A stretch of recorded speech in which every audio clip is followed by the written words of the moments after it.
And I'm going to introduce our 3 panelists. We may have a 4th that joins us a little bit later, but that's okay. All right, so I'm going to start it off with Kory. Kory Gabriel is the art director for Nebo Agency in Atlanta, Georgia. He is a designer and artist from the Atlanta area. As I said, working at Nebo Agency, which is a human-centered agency built for the digital age. He's been with Nebo for over 4 years, creating cutting-edge interfaces and stunning visual experiences for clients across email, web, interactive, and print.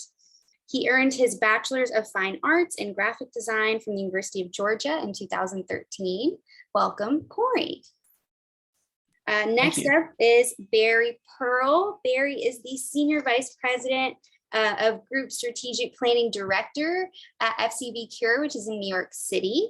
Barry has been a wonderful friend of our program, and we're so excited to have him here.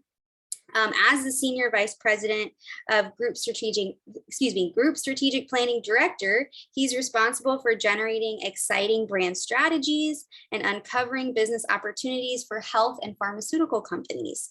Prior to this role, he held senior level account planning positions at Havas Health Plus and J. Walter Thompson, leading global advertising agencies.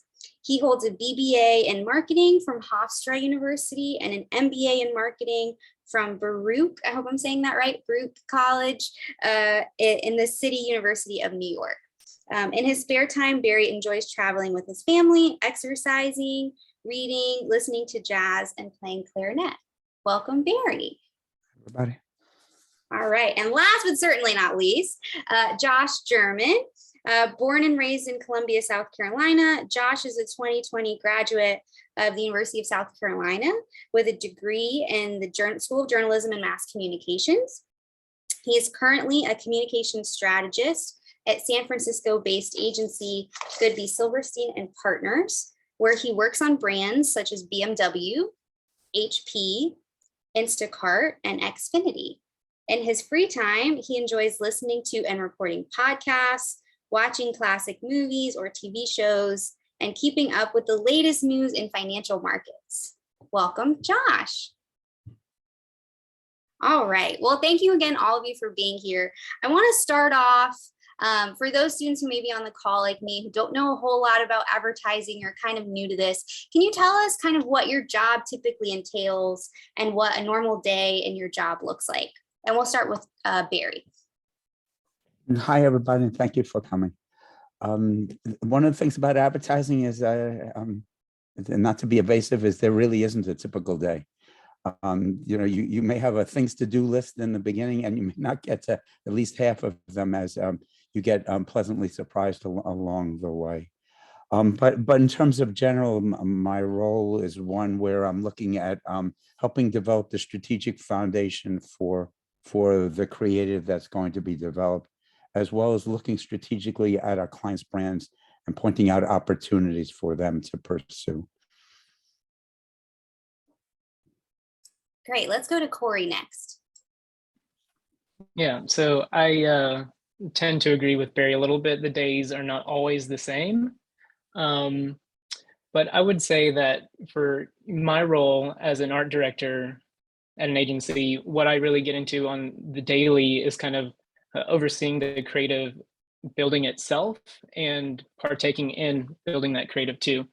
So we have retainer clients, so that we'll be working on their social media or their print projects or their email designs. So we work on all of those kinds of things, so that those may be some of my to-do list items, on a recurring basis.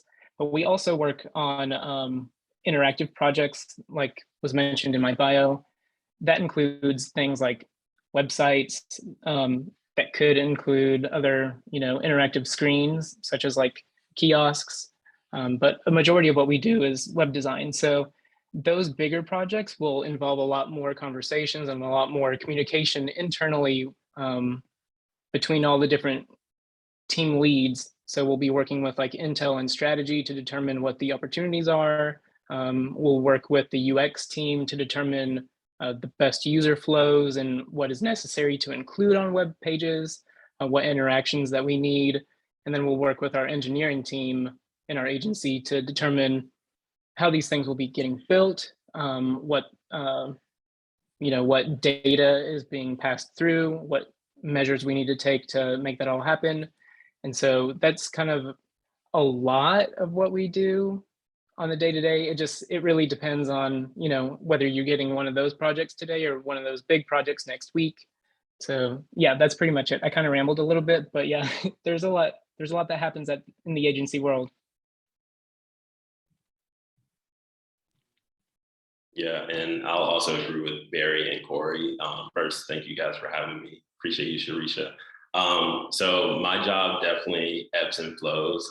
They told me that coming in. There's definitely going to be days where you have a lot to do. It's hustle and bustle. Then there's days where you're a little bit more relaxed.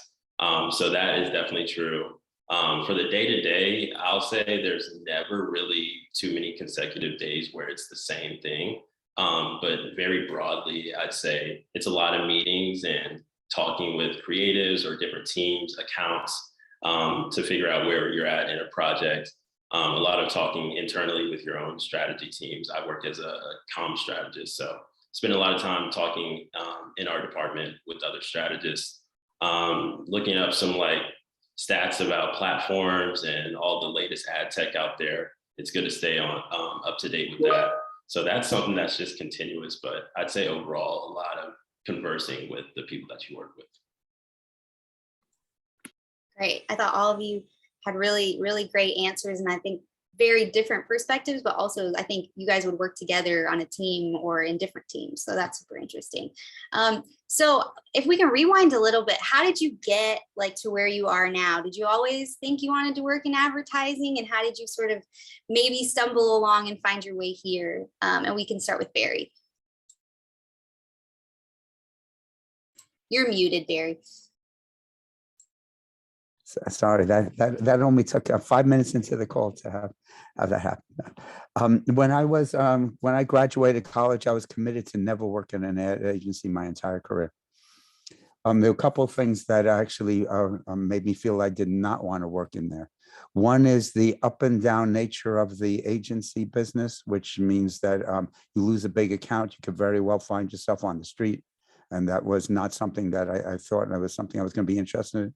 And the other thing is having gotten to know somebody whose son had hit the age of 50 and was thrown out of a job and couldn't find another job.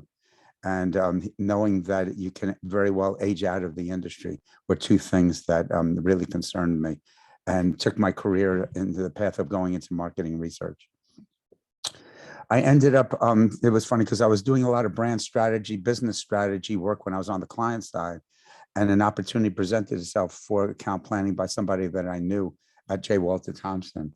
And it just sounded like too attractive a job. And I always loved advertising, always was concerned about the industry. Took the leap and there's been no looking back. Yes, there are people who age out of the industry, particularly in certain parts of the industry. No one's going to hire me at my age to work on spirits or beer, for instance. I'm not hanging in a bar with the people who are getting the perspective of the younger people in a way that they would want me on that account.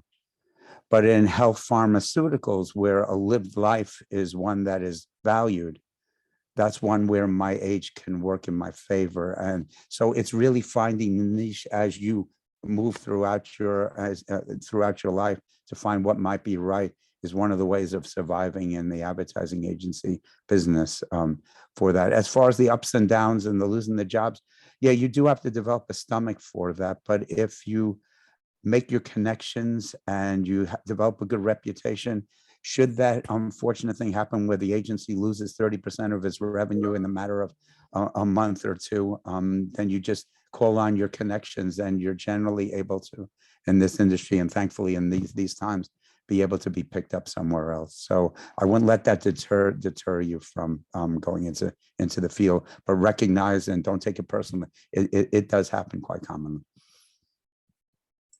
Kory, how about you? Well, Barry, that was a really cool story. I like your perspective a lot. For me, I kind of came into advertising and marketing by way of creativity. So I like drew and painted my whole childhood and went to art school. So that's kind of the path that drew me in. When I was in college, I was studying under the impression that I would double major in fine art and graphic design. And it didn't quite work out that way, just because there was like some question of whether some classes would be available, if there were enough people to sign up for these that I would need to fulfill my second major. So as I was kind of rounding out the rest of my college career with studio design and studio art classes, it felt that maybe it was the right pivot for me to focus on looking for work.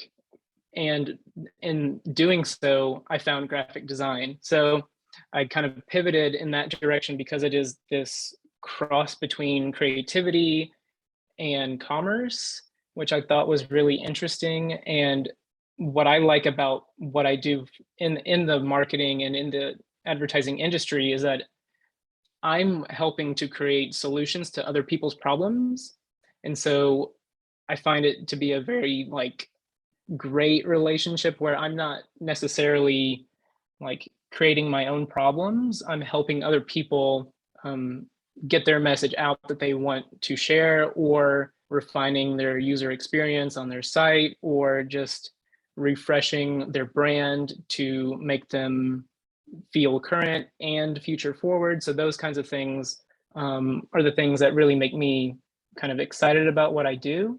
And I think there's a lot of paths for creatives. Like you could be a videographer, you could be a painter, you could do all kinds of things. But for me, kind of that cross section of art meeting commerce was kind of what brought me in.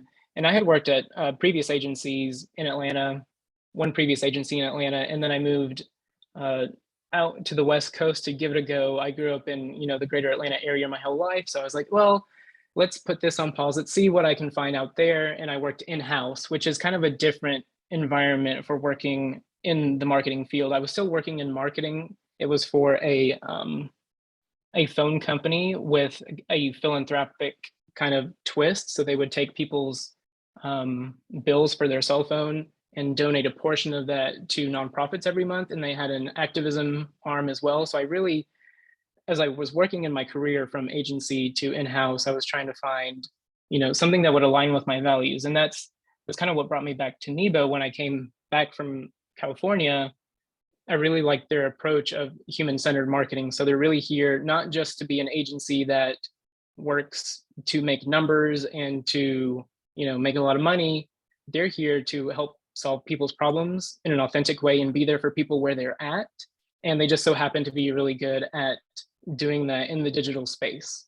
So that's kind of how I came into being art director at Nebo and found marketing along the way.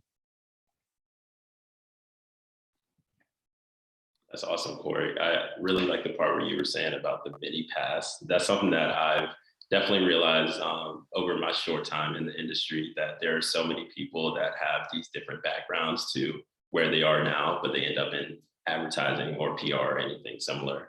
I like to say that I have a non-traditional path to advertising, but I mean, if you look at it in a microscope, I don't at all. This was my first job out of college, and I studied mass communications. But coming into college, I wasn't really sure that I wanted to do advertising, definitely not advertising. I actually started as a journalism major. I was really big into sports at the time, really wanted to be like a sports reporter until I got into the J School. And you guys all know because y'all go to school at the J School, but the journalism department is very kind of forward to broadcast journalism. And I realized very quickly that I didn't want to be a broadcast journalist. So switched to mass comm my sophomore year. And I really liked that major because I was able to see a lot of different sides of communications, whether that be advertising, PR, journalism, broadcast journalism, a lot of different things. So I felt like I was able to get the full slate of communications in general and really gain some of the skills that could be transferable across the industries. So then after that, I was able to have an internship. Well, this was after I started going to like advertising panels and really locked in on, okay, advertising is cool. This is something that I would want to do. And I was able to score an internship and turn that into where I'm working full-time right now. So it's been a road, but I like how it has ended up, and it's been a cool development along the way. That's great. Well, if I can just take a second to brag on Josh, it's just been such a pleasure to watch his journey. And I think too, like, I'm so glad that you talked about not knowing what you wanted to do as a freshman, because I think now like our students just have so much pressure to know exactly what they want to do and do 5 internships or something crazy like that before they start a full-time job. And I think for you, like, you just sort of learned along the way, which I think is a very organic thing, and you've already achieved so much success at such an early age, and we are constantly bragging about you here in the J School. We love having you as one of our alums so much. I want to go back to something that Kory said a minute ago about different paths. So all of you are kind of in different paths, so I'd love to drill down a little bit more, especially for students who maybe were like Josh a couple of years ago and we're kind of toying with the idea of advertising, but don't fully understand what it all means. So if you could talk about like your specific area. So Barry, if we could start with you, what does an account planner do? What does that look like? Kind of Reader's Digest version of that. Reader's Digest version is really, it's a really brand strategy and laying the foundation for the work to be done. And depending on what you're working on, it could be for creative, it could be for a new product innovation that your client is working on. But who is the audience that you should be focusing on? What do you bring to the table? What do you have to offer? You're laying down that kind of thinking for the creatives to then bring their brilliance to the table. Kory, I'm quite honestly jealous of people like you who have the kind of talents that you have, because as a strategist, you work with the creators, but they're the ones who really bring it to life on there. As far as career paths, just a quick note though, is I would encourage you, whichever career path that you do go in advertising, whether it's strategy and planning, creative, or what account management or what have you. I would encourage you to visit when you get into your job internship, fellowship, first year. I would encourage you to seek out people in other departments and make time to speak to them, because your first path and your first job out, you may have a very targeted view about what you want. And then you may find that when you get there, that's all nice, but wow, that field of engagement strategy, that's really interesting. And I hadn't even considered that as a possibility. So get to know and make time to speak with people in other departments, because you almost make it your own job rotation when you can free up the time, because you may find another career path that's a variation of something that you thought that you had a passion for, but is really even more fulfilling for you. Great. Kory, what about for you? Reader's Digest version of an art director, what art directors do. So this may be a little bit of paraphrasing, but the traditional kind of path for creative in a agency is typically designer to art director to creative director. So that's like the really distilled version of it. They're all various levels of creative work, but typically you start off your career as a junior designer doing, all the creative work that needs to be done with print and digital these days. But you're really like the person who, and sorry, my dog is in here, so you may hear some sneezing or some playful sounds in the background. But the designer, they work on creating the work. They put in the hours, they do the time, they make everything look as good as it can be done.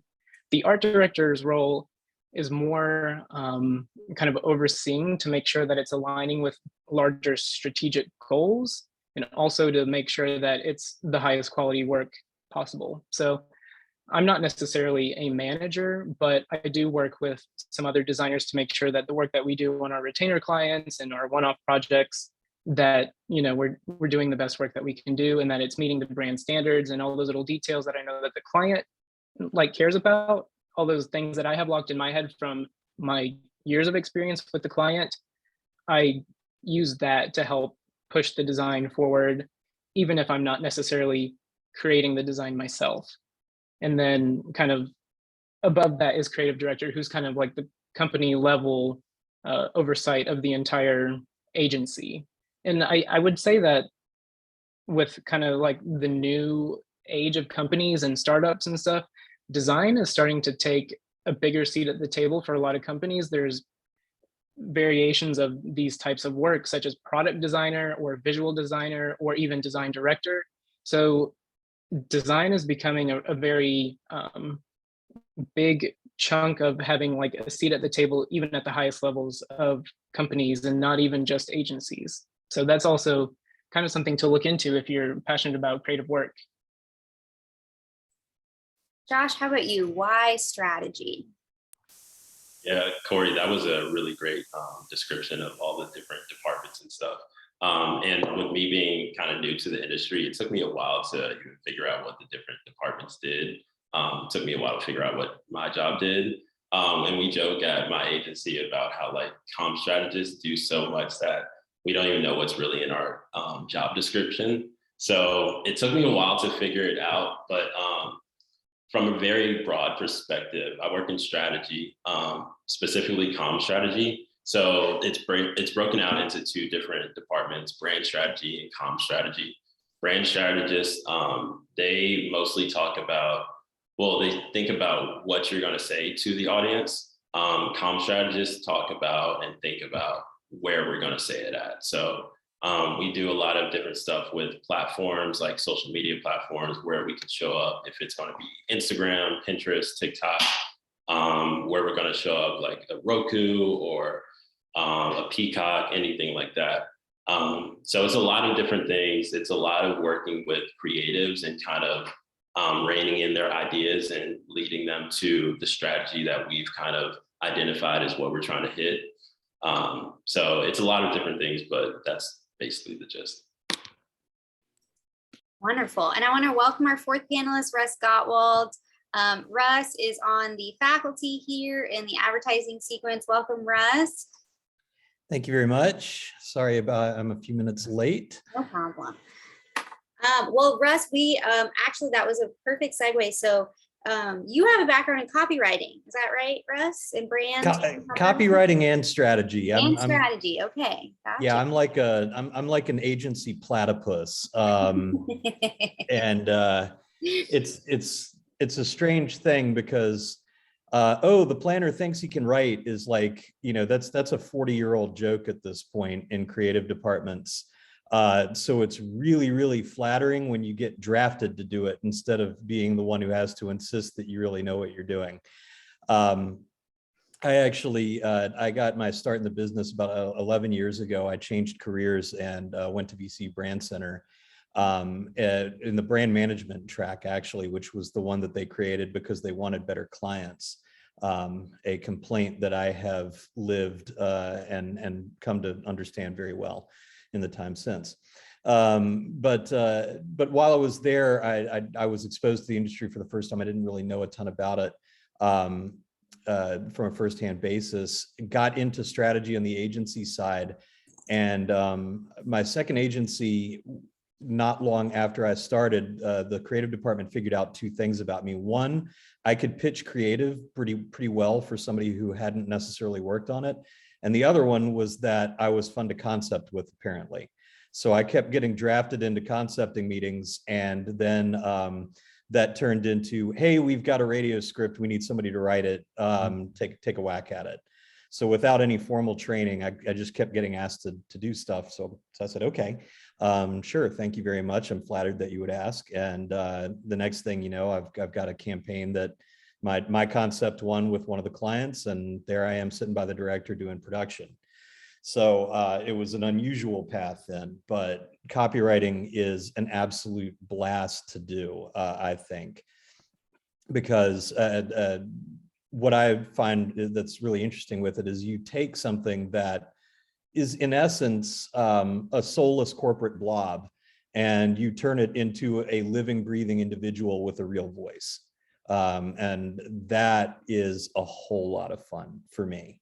I just think it's a great, and it doesn't have to be a soulless corporate blob. It could be, it could be a nonprofit. It could be something that you're very passionate about. But fundamentally, a brand is a thing that doesn't exist. So turning it into something that has a real voice is a challenge and a delight if you approach it the right way.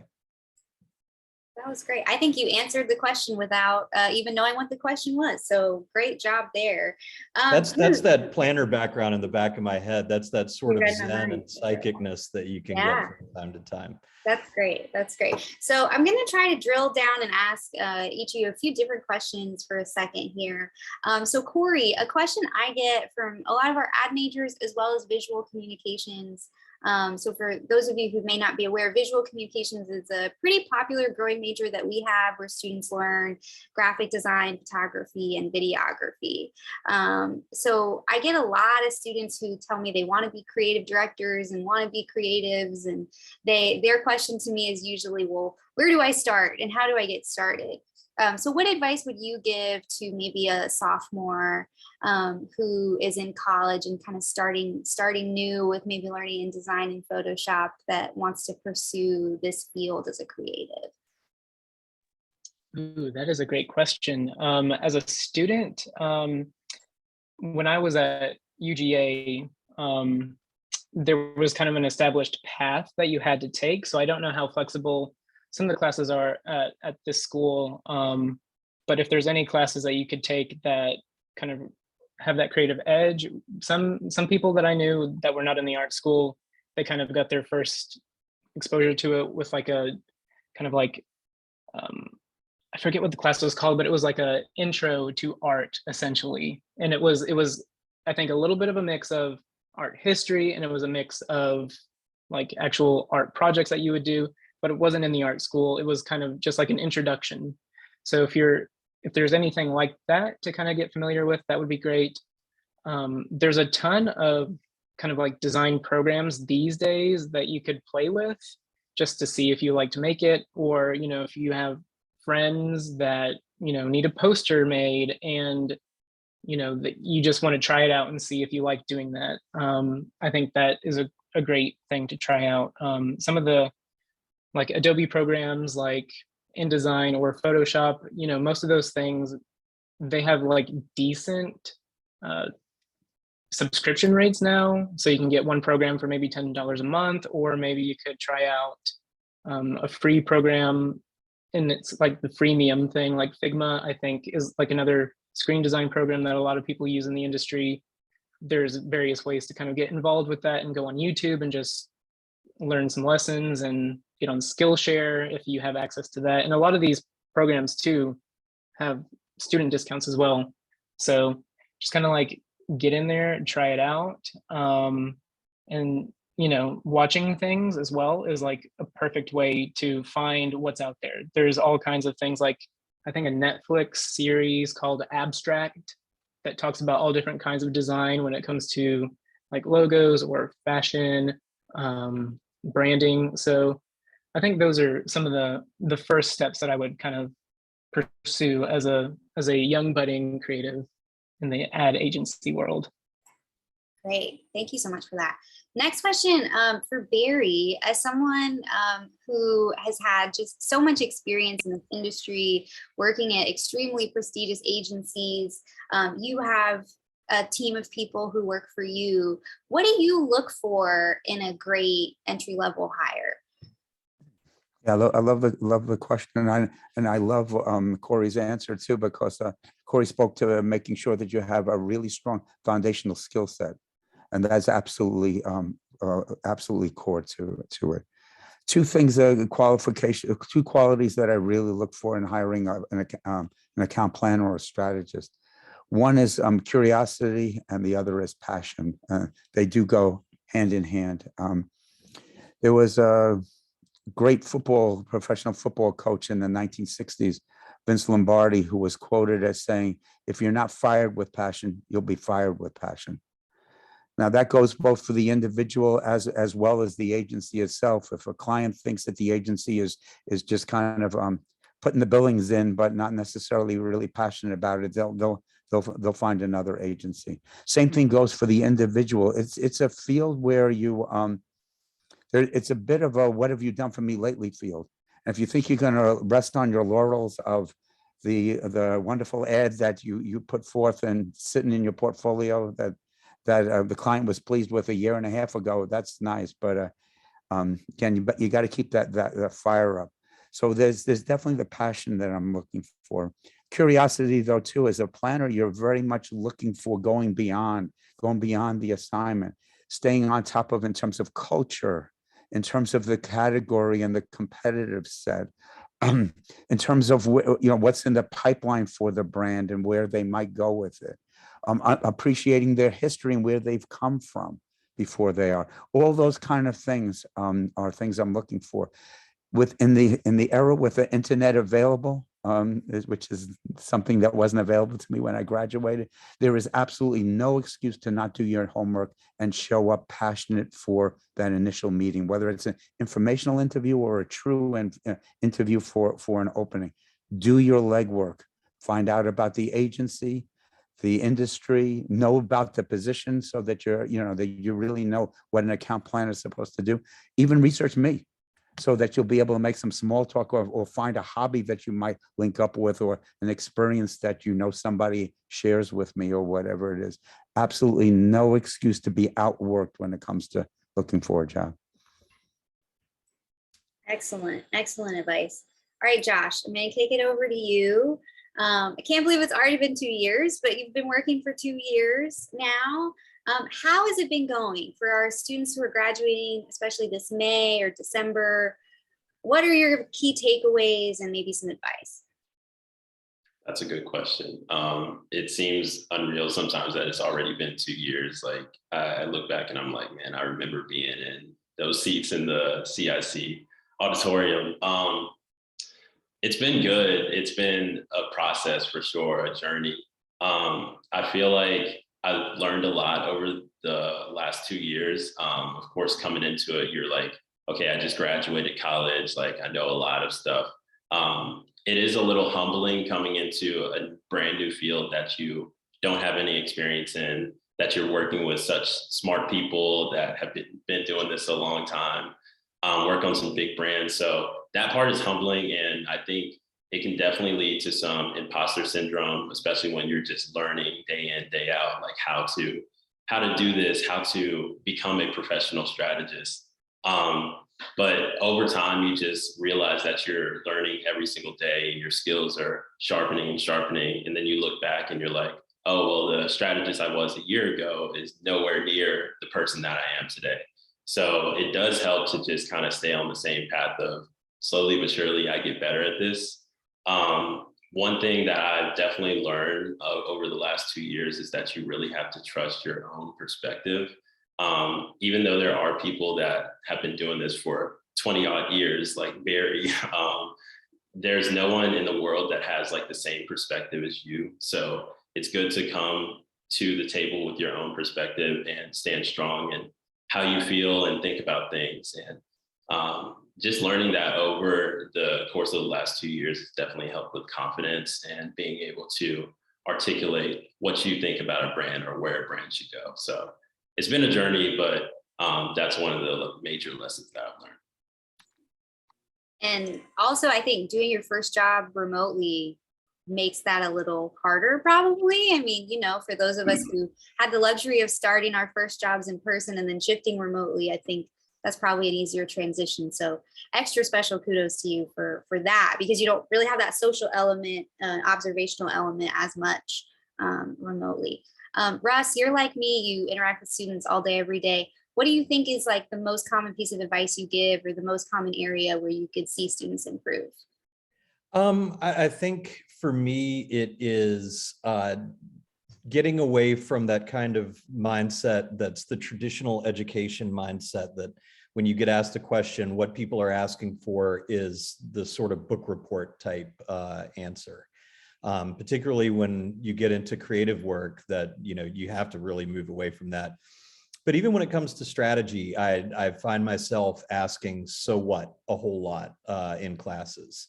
You've got to think not just one level deeper, but about 5 levels deeper. That's true when it comes to strategy. From the account planning side, it's true when it comes to the creative work. If you're going to do a mind map, ask if you're talking about product benefits, what's the benefit of that benefit? And then what's the benefit of that benefit?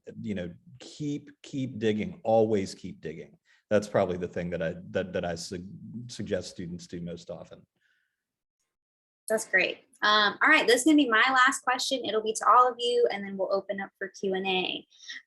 Okay, so for students who are graduating or looking for internships this summer, what's your piece of advice that you would give first and foremost? Let's start with Barry.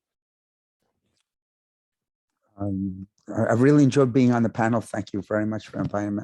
I think it says a lot for the university to have set up this kind of thing. And Shirisha, my hat off to you for organizing it. One of the pieces of advice I would have is beat down Shirisha's door, make her work for her living. No, but seriously, really tap into the career services manager in your school. You're so fortunate to have this kind of program going on here. I speak to students outside of South Carolina, and they don't even know if there is a program. Oh yeah, I think they sent me something on how to write my resume. I'll get feedback from that. So look, you or your parents have, or a combination, or the government lending you money, which will end up you'll pay for. I've spent a good deal of money to go to this or any university. You made a good decision here. Take advantage of that is one thing that I would absolutely do. But the other thing is make all the connections that you can. You have Professor Gottwald sitting on this panel.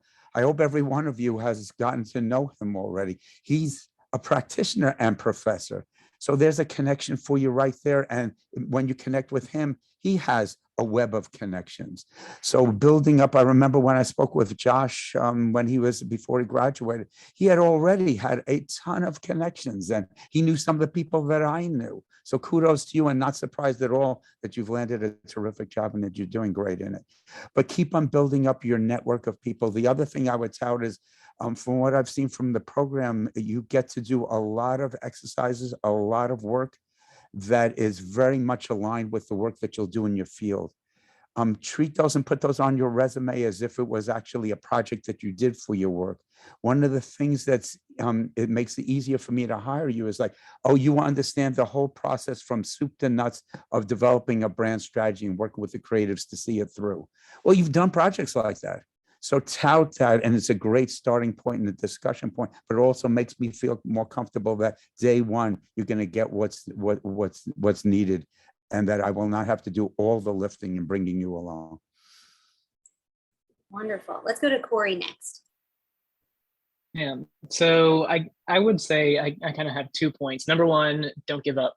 That's probably the number one thing. Just like, don't let a rejection, if that happens, get you down, because you shouldn't take it personally, even if it feels like that at the time. I think that you'll just have to like keep trying.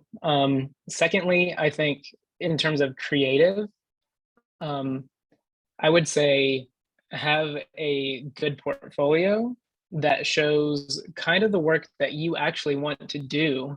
I know early on it's kind of tough to know exactly where you want to end up, but if you know that you like motion design more than you like photography, try out some of those projects on your own. Some of those like hypothetical projects or hypothetical rebrands or anything like that. Like, if those are the kinds of things that you want to pursue, make sure that your work reflects that, and make sure that the good work that you're showing also shows kind of that process and that problem solving mentality of how you got there, not just looking good, but also showing that, like Barry was saying, that you are working with other people to kind of think through it, that you took it not just from a surface level, and like Russ said, like go deep with it. Make sure that all the meaning is there, so that your book is not just looking good, but it speaks for itself in a sense. Good, Josh.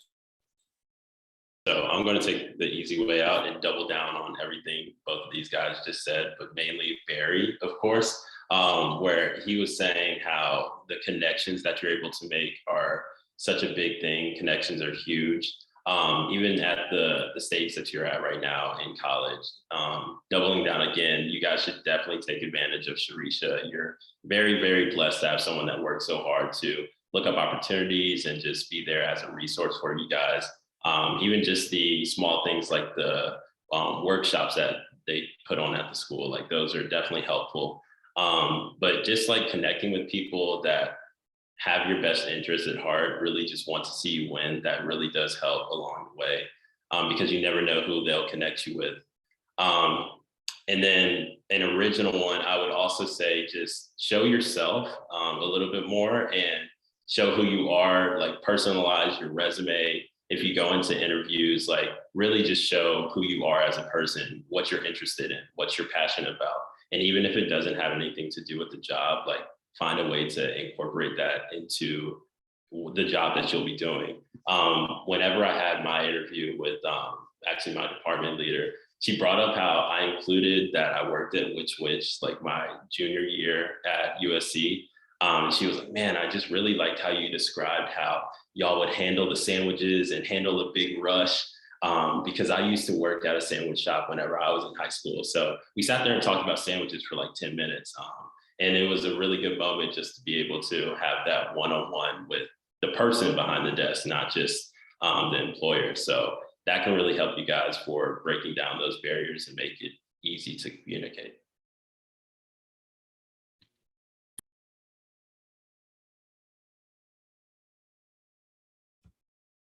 So make it my turn. That's right. Go for it. All right. So yeah, I'm going to lean on a couple of the things that have already been said. I have the virtue of batting cleanup here. One is don't just accept that you're not going to get every job you apply for. I'm thinking specifically as a creative, embrace the rejection, because it's not just when it comes to applications that you're going to hear no a lot. When you get into a creative department, especially as a junior creative, you're going to hear no a lot. And you're probably still going to hear no a lot even as you get promoted. So you have to develop a really thick skin. But to go along with that, there's two kinds of no's that you hear when you're applying for jobs. One is a useful no, and I'll get back to that in a minute. The other one is just dead silence. And unfortunately, the industry has a nasty habit of basically ghosting people. There's no other way that I can describe it. It happens more to you when you're a junior. It doesn't necessarily completely go away, but this is where the connections come in really, really handy. Because if you have those connections to whether it's to the recruiter or whether it is to the person who's directing the department or who you're going to be immediately reporting to or what have you, start communicating with them after you've applied. Don't be afraid to introduce yourself. Also, don't be afraid to let them know that you are an actual human being. I mean, are they hiring the portfolio? Absolutely. Are they hiring the person who created the portfolio? Yes. So you've got to show more than just your work. If you're applying for a job as a copywriter, make sure that you've got stuff in your book that isn't just ads. You want to show a little bit of breadth. Like that story about Which is fantastic. I've got a similar one with the last agency I worked for. I wound up talking about Arab-Israeli politics with him for 15 minutes before we even got into the into the rest of the discussion, because his family has a farm in Lebanon. Like those kinds of details are crucial, because when an agency hires you, they're basically saying, this is a person that we want to spend a whole lot of time with for the next, I don't know, 2-3 years at least. So they've got to be willing to spend that time with you. And that means that you've got to demonstrate that you're somebody that they can get along with. It's very, very important. The technical qualifications, are crucial. They absolutely are. But on the other hand, they're kind of table stakes, right? If you can't do the job, you're not going to get hired. But that's just what gets you in the door. What gets you the job is not just that, but that next level stuff. Is this someone that people want to, basically live with 8 hours a day? And that's being generous because, let's be honest, in a creative department in particular, that's probably going to be closer to 12 or 15 come pitch time. So those are the things that I would say. Great. Okay, so that wraps up our structured questions. Everyone get your questions ready. Looks like a couple people have already put them in the chat, so I'll go ahead and read those. So our dean, Tom Riker, has asked, I think this is in reference to something Barry said. What do you think is the foundational skill set for advertising? If it's the questions directed at me, it's going to, for the students here, it's really going to vary by discipline on there. For a strategist, they need to be well versed in everything about advertising. Need to be strategically sound. Should have a good fundamental handle on the social world, in particular social monitoring. So have a good appreciation for what's going out there on that. Marketing research is a skill that I would definitely suggest if you're going to be a strategist, that you should appreciate both qualitative and quantitative for that. And then really be as worldly as possible. And that includes doing as much reading as you can and all. You want to be able to write very strongly and present very strongly. And to some of the points that were made before, particularly by Professor Gottwald, on that, you're in just about every position that you have client facing, you have to be a good salesperson. You're selling everything, whether you're selling the creative, you're selling ideas if you're a strategist, you're helping sell in the creative if you're a strategist. Account management, you're selling the relationship time and again and the value of the relationship, and that you can allow the client to sleep at night. So I can't stress enough the importance of being able to really subtly sell the work that's being done in the agency. We have another question. How do you reconcile your personal ethics at all with any of the professional roles you take on as it relates to advertising? And anybody can chime in on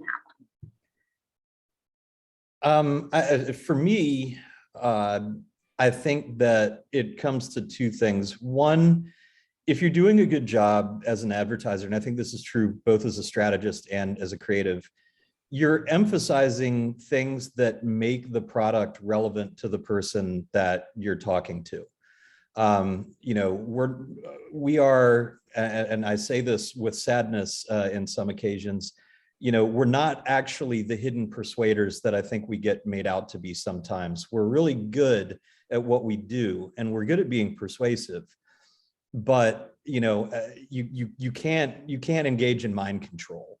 And so I think fundamentally it's up to individual people to decide what they do and do not want to buy.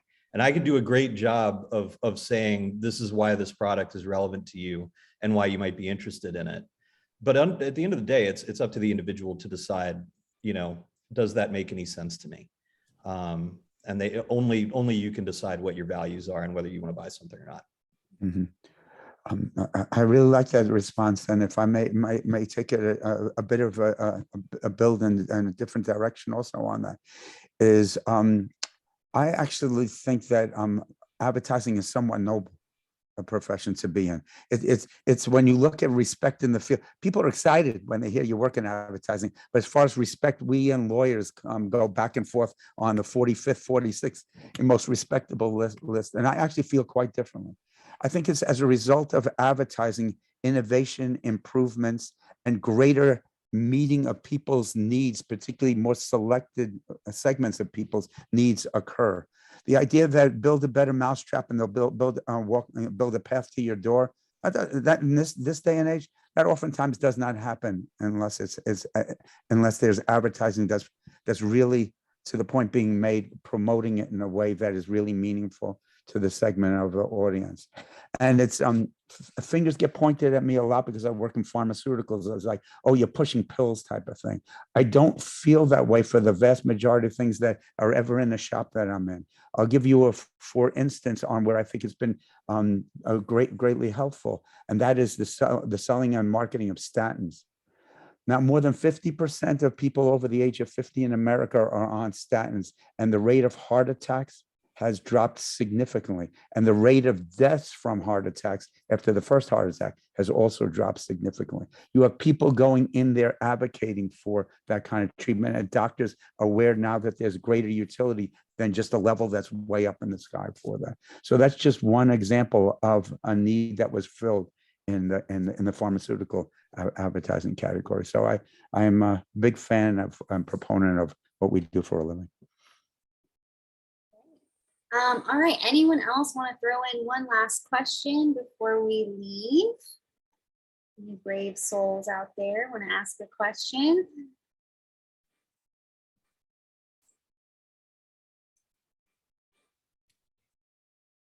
If not, I might say one more thing when it comes to the job search, because I occasionally my mouth will get ahead of my brain and I'll forget something. And in this case, the useful feedback that you can get from a rejection when you apply for a position and you've had a couple of interviews and you don't get the job, please, please, please do not forget and do not be afraid to reach out to the recruiter and ask for feedback.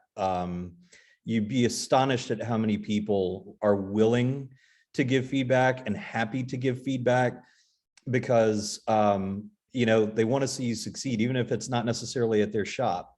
You know, people get really excited when they talk to folks who are just getting into the industry, and you'd be really surprised at how many times you'll get good, useful feedback that, in addition to being, you know, useful in a concrete sense, it also helps you sleep easier at night because you don't go to bed thinking that you're never going to get a job. You hear stuff that, you know, and somebody's just like, hey, we thought you were great, but there was this person that was local and we don't have to pay them a moving allowance, or, you know, or they've already got a partner, you know, you know, it's an art director who knew the copywriter and they just have wanted a chance to work with them for ages. All kinds of crazy reasons can happen that you don't get hired and somebody else does. And, you know, when you find out what those are, sometimes it can be really reassuring when, you know, when it looks bleak. Yes, if I may, Shirisha, build on that response. I love what you had said before, Professor, about developing a thick skin. And it's so important in this industry to do so. And my strategy when it came to job hunting was the more people I ask and the more connections I make or whatever it is, the more rejections that'll come my way and the more acceptances will come my way. It's a percentages game. The percentage that you may have in terms of hit rate may be 2%, but 2%, if you send out, if you reach out to 200 people, that's 4 opportunities that's there. 2%, you're only reaching out to 4 people, and the chances are you're not going to make any connections. So there's definitely that aspect. And then the other thing I just want to build upon about what Professor Gottwald said is not knowing what's really happening behind the scenes. It's really important you don't take it personally. There are accounts that are won and lost on pitches. And we actually, I'll give you a specific example, but J. Walter Thompson, we lost an account because the person who came into a division of Microsoft wanted to give the business to their college roommates agency. We were doing really good work on the Bing account, as a matter of fact, for the web, you know, that competes with Yahoo and Google. And that was what we were told was the big reason why. Same thing happens when in terms of hiring. Wow, I thought that interview went great. Yes, it did, but they had a freelancer that was already in there that decided to go full time. So they gave them the work. They know already. Let's risk hiring somebody they've already seen the work. You have no idea why you're being rejected. Don't take it as a personal affront. You take it as okay, I'm glad I got that far in the interview process. Glad I got to meet and learn a little bit more of another place. Now I'll move on and take that to the next place that I interview. I think that was an excellent place to stop. Thank you all so much for your time and for your insights. I mean, this has just been super educational for me, and I know it has been for the students too. So thank you so much again. Thanks for having us. Thank you very much, Shirisha, for having this, and thanks on behalf of the students that you set up something that this, which takes a lot more work to set up and organize than is readily apparent on the screen. So thank you, Shirisha. Yeah, and feel free to connect with us on LinkedIn. Connect with me on LinkedIn. I'm on Instagram, Twitter. Hit me up. Mm-hmm. Yes. I'm in the building Monday through Thursday from 2 o'clock on. So come find me in classrooms and what have you, or send me an email. I'm always happy to chat. Thanks. I'll put my personal email in the chat right now, so that please, by all means, feel free. If you have any questions, want to make another connection, what have you, please, by all means, don't hesitate to reach out. Well, I think that's great. Like you talked about connecting with people and then their web and you know, that all of that is so important. So thank you all so much again for being here, for giving us your time on this afternoon. I appreciate this more than you know, and we hope you all have a good evening. Thanks, guys. See y'all. Thanks. Thank you.